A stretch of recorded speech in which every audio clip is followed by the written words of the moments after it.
Oral questions by members. Leader of the Official Opposition. Thank you, Mr. Speaker. The Premier has been in power since 2022. And over that period of time, which is less than 3 years, we've gone from a $6 billion surplus to a $14 billion deficit. It's a $20 billion shift with nothing to show for it except for 4 credit downgrades. 2 of those downgrades came in a single day just last week. It's unprecedented. The downgrade from Moody's highlights a very serious issue about transparency and accountability with this government's budget.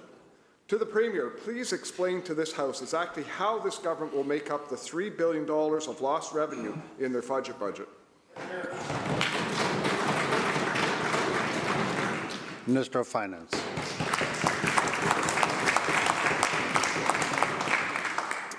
Thank you, Mr. Speaker. Thank you to the member opposite for the question. This budget is focused on 3 primary things. First, protecting core services for British Columbians.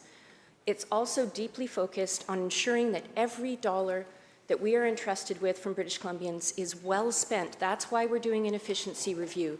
That work is ongoing and we'll report out on it on Q1. It's also focused on revenue growth. These things must happen in concert. We are going to move things to a balanced budget. It's going to happen over time, over multiple budgets, Honourable Speaker. Member supplemental. Thank you, Mr. Speaker. Well, it's interesting. We are in the process of budget estimates, and all of our members in the opposition are working very hard to make sure that we're prepared, asking questions about how that money is being spent. The question really is, when you've got that big a hole in the budget, when you're off by that much, how on earth can we be efficiently being able to do our job when we have no idea whether there's going to be cuts or whether there's going to be changes? $3 billion deficit, Mr. Speaker. This is nothing trivial in terms of this, what's happening in British Columbia. This government knew in advance that they were going to get rid of the carbon tax. They campaigned on it. It should not have been a surprise. So can the Finance Minister confirm that nobody in her ministry was actually thought out of a plan as to how to deal with this? Or, quite frankly, was this just pure incompetence or an intentional budget? Minister of Finance. Thank you, Honourable Speaker. Our budget was tabled in accordance with legislative requirements and prepared with the information available and government decisions at the time.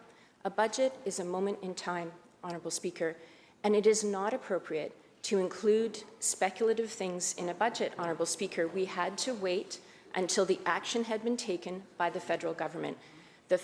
We had made it very clear, the Premier was very clear on this. He said, when and if the federal government removes the backstops on the carbon tax, BC will do the same thing, Honourable Speaker. The budget was tabled on March 4th. At that time, the federal government still had the carbon tax in place. On March 14th, that change was made. The first day that we were back in this chamber, Honourable Speaker, we moved forward with the change in accordance to the commitment we made to British Columbians.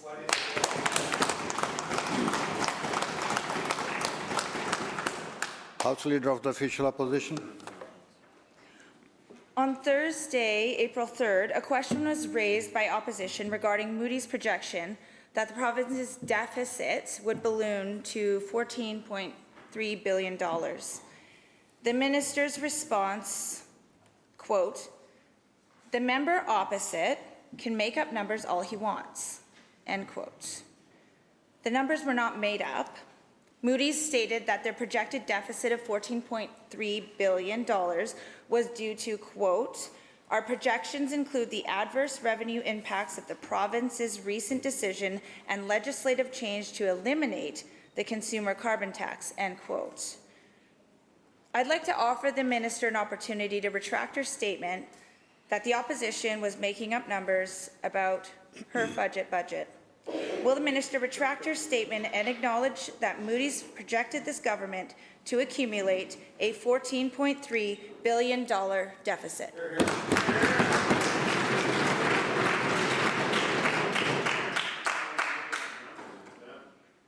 Minister. Thank you, Mr. Speaker. There are many things that go into a decision by these credit rating agencies, including very important factors like the threat of tariffs and now the implementation of tariffs that we're experiencing. This is a time of extreme economic uncertainty, Honourable Speaker, and we do expect that many provinces... Members, let the minister continue. We do expect that many provinces, unfortunately, will experience credit rating downturn.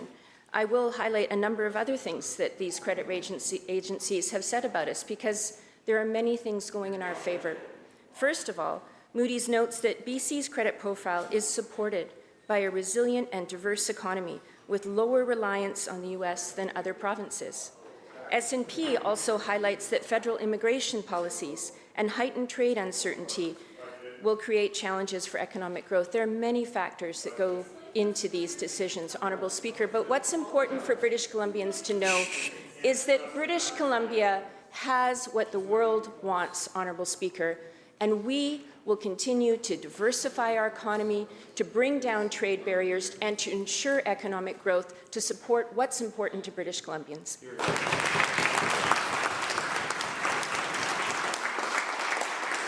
Member supplemental. Accountability matters, transparency matters, and this government has already been called the most secretive government in Canada, quoted by the BC Freedom of Information and Privacy Association. This opposition works very hard to dig into numbers, hold the government to account, but when we can't get accurate information, it's downright irresponsible.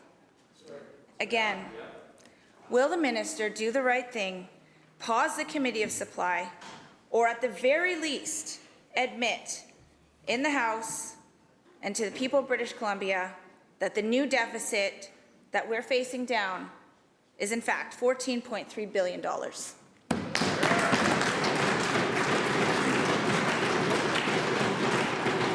Minister. Thank you very much, Honourable Speaker. And what I would say to the member opposite is I very much do respect the work of the opposition. Absolutely. And it is absolutely normal procedure that a budget will be brought in and it is a reflection of a moment in time. The normal way of things is that any changes will be reflected at Q1 and changes that come next will be reflected at Q2. This is the normal way of things, Honourable Speaker. We're doing tremendous work right now on the question of our deficit. Members, wait for your turn.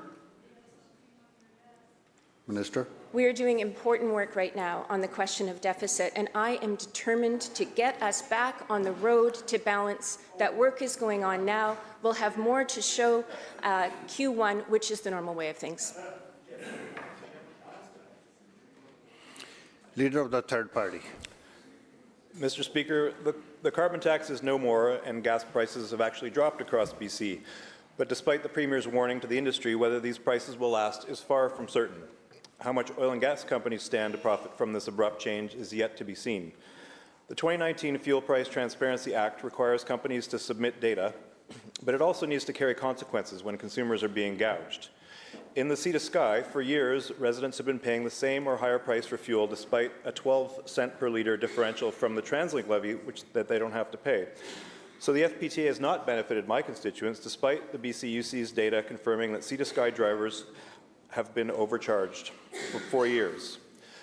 Mr. Speaker, if kitchen table affordability is really this government's focus, my question for the minister is, when will you give the BCUC some teeth so it can take a bite out of blatant profiteering by oil and gas companies? Minister of Energy. Well, thank you very much, Honourable Speaker. And this legislature did pass the Fuel Price Transparency Act in 2019. And that act has had a very significant effect, that transparency, and frankly, the work of a lot of people, including independent organizations, in ensuring that differentials between fuel price in British Columbia and other provinces are not there. In fact, the extent of that differential has been reduced by 62%, which shows the value in this case of the legislation that we passed unanimously in this legislature. And there will be a continuing task, particularly in this time, when affordability is important for people, and when we have to ensure that the full value of the carbon tax cut goes to consumers, there will be, of course, important activity done by the BCUC in support of that.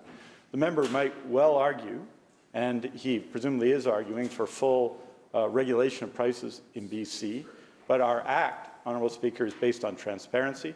It's working very effectively. I think it's acknowledged to be working effectively, and we have to continue to support the BCUC in its work. Member supplemental. So while carbon taxes became a scapegoat during the inflation crisis, oil companies were actually the biggest driver of rising costs. A recent report for the Centre for Future Work shows how oil companies pocketed $151 billion during the fossil fuel spike of 2022, costing Canadian households an average of $12,000 each. The report warns that without action, BC remains vulnerable to future price spikes. The best protection against oil price spikes is to transition away from fossil fuels, and the Green Caucus will continue to push in this direction. In the meantime, to the Minister of Energy, what will the province do to protect British Columbians and tax windfall profits appropriately to help cover some of these budget deficits? Minister. Honourable Speaker, a couple of things. First of all, I would note that the impact of the Fuel Price Transparency Act, the fact that transparency led to a reduction in prices, is not a moment of great, should not be a moment of great pride for the industry. I'd say that, Honourable Speaker. With respect to what we need to do, Honourable Speaker, is to build more clean energy. I think the member would agree with that, and that is exactly what we're doing. Clean energy the size of Site C in projects supported by the government, all of them amongst our 18 priority projects, Honourable Speaker. Wind and solar projects that are lower priced, Honourable Speaker, and will serve British Columbia for a generation, Honourable Speaker, and displace, when we do that, displace often energy resources that have to come from elsewhere. They're good for the economy for that reason. They're good for communities. They're good for regions, particularly in the interior of the province, and we've got to continue to do it. Our response to this must be to lean into building more electricity so consumers and everyone else can have more options. Member for Delta South. Mr. Speaker, I recently spent 4 hours in agriculture foods estimates reviewing programs meant to support food security and farmers across this province. Is the minister cutting these vital programs, or are billions being added in debt to their budget?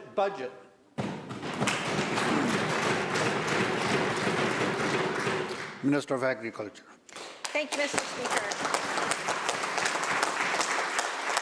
I appreciate the question from the member, and we did enjoy 4 hours together. Maybe it was 5. It was so fun I lost track of time. We always have a great debate, and the one thing I know about the member is that he loves agriculture as much as I do. I think everybody in British Columbia, everybody in Canada understands the importance of food security, food resiliency, and the food economy, especially now since we've been under a lot of pressure because of the tariffs. It's really an important issue to our farmers here in British Columbia. We know how important food security is on this side of the House, and I imagine the other side does as well. That's why we've increased our ministry budget from $130 million to $143 million.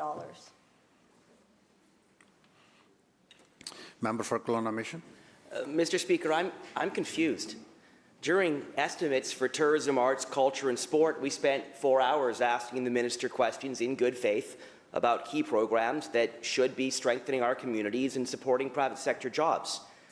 Now, I don't know if we were debating real numbers or a fudged budget. So, which is it? Would the minister please stand up and let us know whether we're cutting tourism funding or is the province increasing the deficit?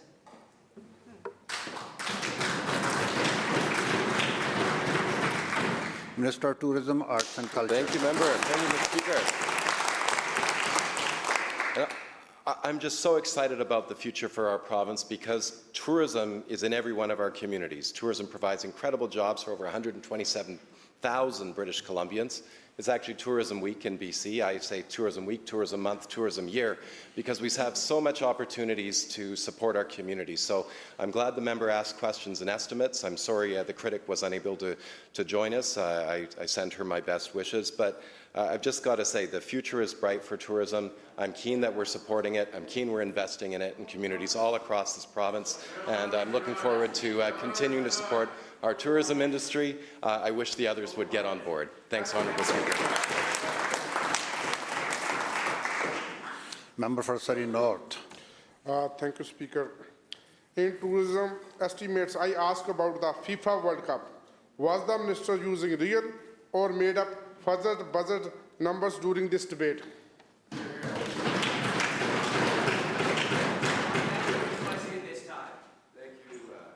Honourable Speaker, sure. Minister of Tourism. Thank you, Honourable Speaker. I'm glad the member asked about the World Cup. It's coming next year, and it's exciting for BC. I think the opportunity is huge. It's huge. I know not everybody on that side maybe supports soccer, but I do know some of the members were asking me for tickets. I don't have any tickets to give you members. You'll have to buy them like the general public when they become available. But the World Cup has got an opportunity to grow our economy by over $1 billion. The members have a lot to say, but they don't actually say very much, Honourable Speaker. So it's unfortunate. It is called question period. They asked a question, the member asked a question, and I'm keen to share why we're supporting the World Cup. When would member will learn not to interrupt others when other one person is speaking? Please. Is Minister done? Thank you. I'd just say World Cup's coming to BC. We're excited about it. It's unfortunate the Conservatives aren't. Thank you, Honourable Speaker. Member for Langley Walnut Grove. Thank you, Mr. Speaker. BC's infrastructure is crumbling, and this government just blew a $3 billion hole in their budget. Will this minister tell us what priority infrastructure projects will get delayed or cancelled due to their budget? Minister of Transportation. Thank you, Honourable Speaker. Member, for God's sake, this is really getting out of control. It's okay, Honourable Speaker. I will remind him of the words, which is the BC Conservatives are falling down. Because, Honourable Speaker, this side of the House, $15 billion worth of infrastructure projects being built right across this province, Honourable Speaker. From a $5.9 billion Surrey-Langley SkyTrain, Honourable Speaker. From Highway 1 widening, Honourable Speaker. Not infrastructure, Honourable Speaker. A member on the other side says building a SkyTrain is not building infrastructure, that building a Patella Bridge is not building infrastructure, that widening of Highway 1 isn't building infrastructure, that rebuilding of Hazel Trembath School in my riding is not infrastructure, Honourable Speaker. Honourable Speaker, clearly they need to stay on that side for a very long time to come. Member for West Kelowna Peachland.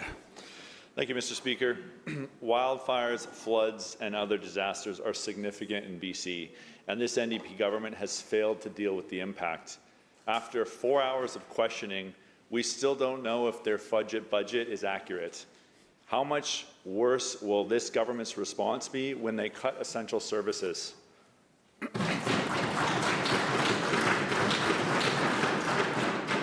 Minister of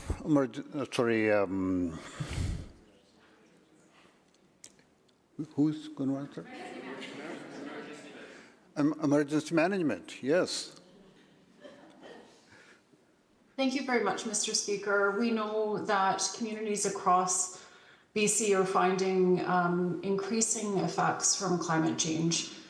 It's definitely top of mind for our ministry to make sure that communities are well supported in both the preparation before events happen and then also in recovery. To date, we spent over $500 million on 2,500 projects to get communities prepared and ready for events. We're going to continue doing this work. It's vitally important to partner with local communities and First Nations. Thank you.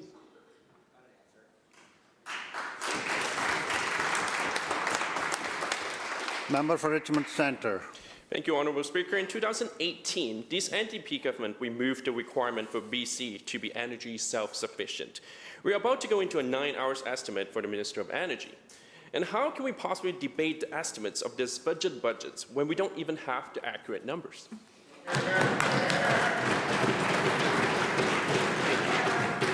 Minister of Energy. Honourable Speaker.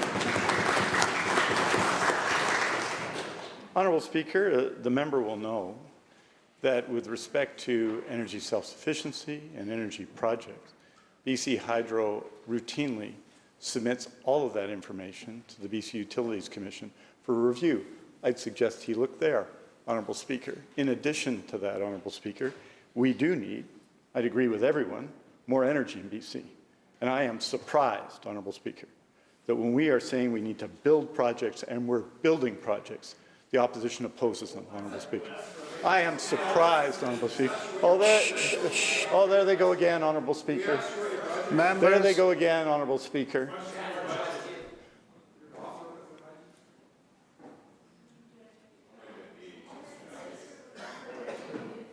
Second. Minister will continue. Well, Honourable Speaker, in British Columbia, we need to build more electricity, more clean electricity, more renewable electricity. And that's precisely what we're doing. BC Hydro has a $36 billion capital plan that addresses issues of infrastructure and building out our province. We are going to aspire to be the clean energy superpower we need to do. We have to continue to do this. All of the information relevant to that debate is available to the opposition, as are briefings from my ministry, which will be provided to the opposition.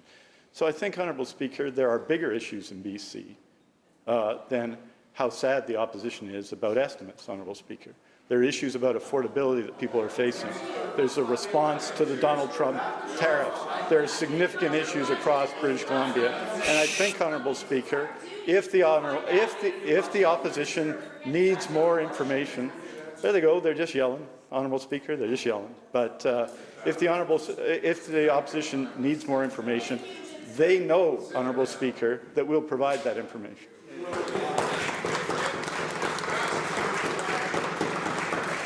Member for Prince George Valemount. Thank you, Mr. Speaker. Last Thursday, I rose in Citizen Services estimates to discuss how this government approaches information management and record keeping. It was interesting to confirm during estimates that this government has signed a contract worth over $5 million with Elon Musk's Starlink to provide high-speed broadband services to rural communities. Is the $5 million contract cancelled, or is it still part of the budget?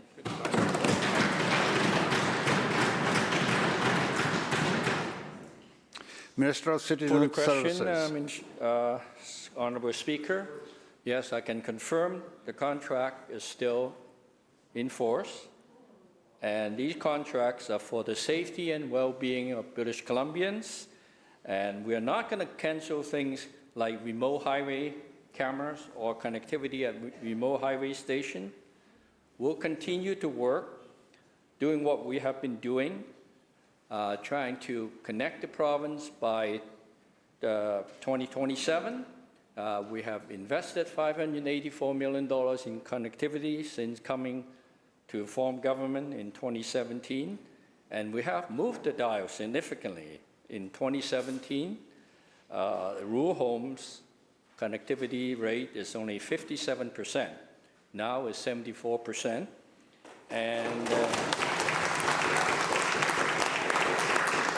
for First Nation communities, particularly in 2017, it's 66%. Now they're 83% connected.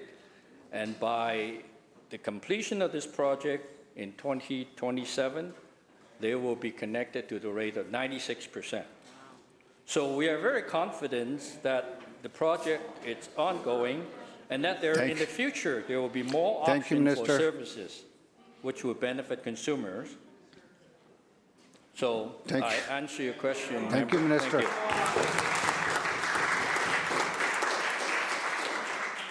Member for West Vancouver, Capilano. Thank you, Mr. Speaker. My fellow MLA and I, we spent 6 hours in education estimates questioning the Minister of Education and Childcare about their priorities. Will this minister have to cut vital education programs to try and balance their budget?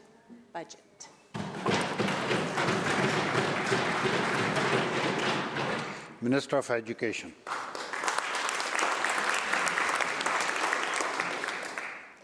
Thank you, Speaker. And what I can do is confirm that we are spending more money than we ever have before in education.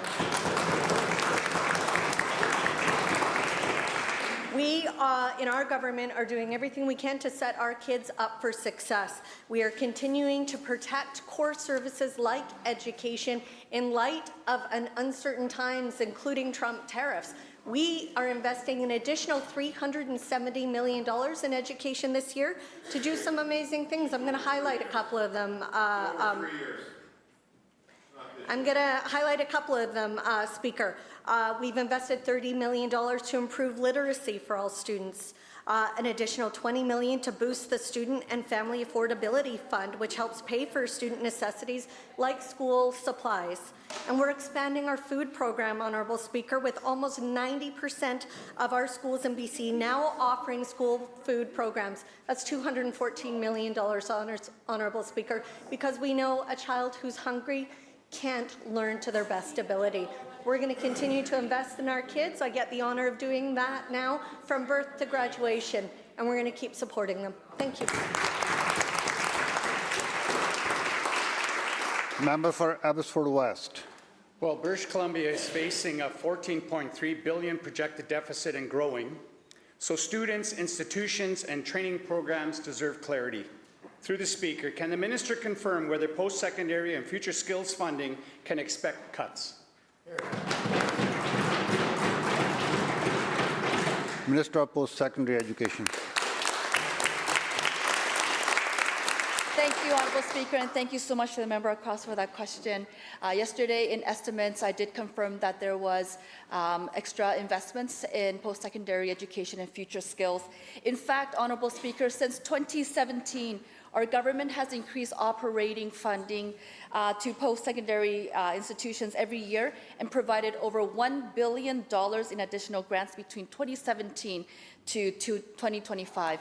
And I want to take this opportunity, Honourable Speaker, to really thank our public post-secondary institutions for working with our industries, with our partners, to make sure that we are providing the best quality education for the workers of our future.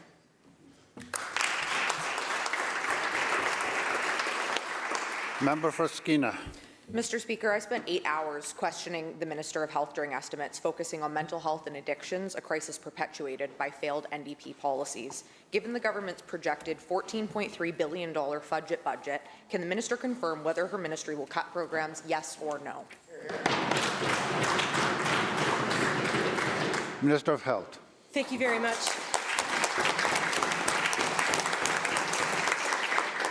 Thank you very much, Honourable Speaker. BC has a growing population, an aging population, and we know more than ever it is important to ensure that we strengthen BC's public health care system so that we know that that health care is there for people when and where they need it. As the members all know, the Health Ministry has a $4.2 billion lift over the next 3 years to continue those critical investments. But, Mr. Speaker, the opposition is asking about cuts, and I'm going to talk about what we're not cutting and what we're not saying no to. On this side of the House, we're not saying no to a new medical school training doctors here. We're not saying no to a piece of land for a new Surrey hospital. And we are not ripping up contracts for essential healthcare workers as part of our healthcare system, Mr. Speaker. Thank you. At this rate, Mr. Speaker, I'd expect that they would ask us to cancel the review of the health authorities. But, Mr. Speaker, we're moving ahead on those because we know it's important to minimize unnecessary administrative spending. We're going to make sure that dollars are being maximized on the front line, delivering healthcare services for British Columbians. Thank you, Mr. Speaker. Member for Kamloops Centre. Thank you, Mr. Speaker. Given the evolving and fluid situation, implementation of U.S. tariffs and Canada's response are not incorporated into the Budget 2025 economic outlook. That's a direct quote from page 3 of this Finance Minister's budget, Mr. Speaker. We've had questions now to 10 different ministers today. Not one can point to any specific potential cost savings or not in this year's budget. And in fact, the Minister of Finance refuses to acknowledge whether that means the deficit has going up or not. It's actually a pretty straightforward question the opposition is trying to get to the bottom of. And the minister can deflect and talk about first quarter updates all she would like. That's not till September 15th. That's when the first quarter update will actually come out. And I would point out the carbon tax was actually brought in and implemented and the repeal happened before we've even dealt with other tax measures in this year's budget. So for the Minister of Finance to try to deflect and say she cannot accurately say what is going to happen to $3 billion worth of revenue, whether it will be direct service cuts in the immediate time or whether it gets directly added to our deficit while we're facing credit downgrades predicated on that, is completely irresponsible by this minister and by this government.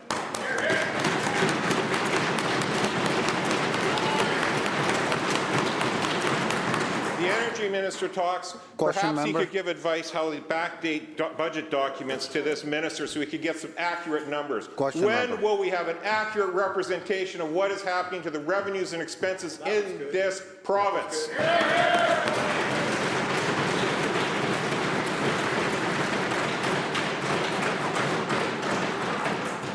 Minister of Finance. Thank you very much, Honourable Speaker. Thank you to the member for the question. A budget is a moment in time, Honourable Speaker. It is. It's a moment in time. It incorporates... Honourable Speaker, it incorporates the information available at that time. At the time that we were preparing our budget, there was tremendous uncertainty about which tariffs were coming in, when and how. And so we made assumptions based on the information that we had. We did include the disruption to the economy that was already happening, Honourable Speaker, that will continue to happen. Members, it's not appropriate, Honourable Speaker, to include decisions that have not yet been made in our budget assumptions. The question about the carbon tax, yes, it came in on March 14th. It could just as well have happened in December or the following year, Honourable Speaker. We have to make assumptions to do budgeting, and that's what we did. They're defensible, they're appropriate, they're the normal way of things, and I look forward to going through estimates with the member opposite. But there's nothing unusual to how we introduced this budget, and of course, the uncertainty that we're facing right now due to tariffs. But I will point out, Honourable Speaker, that on this side of the House, we're taking these economic threats deeply seriously, Honourable Speaker, and we're standing up every opportunity we have to trump, Honourable Speaker, as opposed to the other side of the House. That ends the question period.